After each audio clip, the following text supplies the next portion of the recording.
Sa madidilim na kalsada ng Ireland, kumakalat ang kwento ng dulahan. Isang nilalang na kabayo ang sinasakyan at walang ulo ang katawan.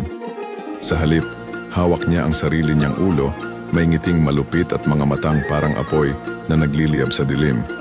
Sinasabing sumisigaw ang dulahan ng pangalan ng taong malapit ng mamatay.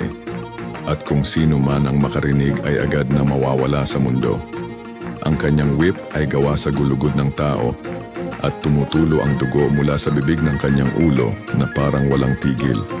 Pinaniniwalaan na ang alamat na ito ay nagmula sa sinaunang paniniwala ng mga Celts tungkol sa kamatayan, mga anino, at mga espiritu na naglalakbay sa gabi. May mga bersyon na nagsasabing naglalakbay siya tuwing gabi ng Biyernes. Hinahanap ang mga susunod na mamamatay upang kunin ang kanilang kaluluwa.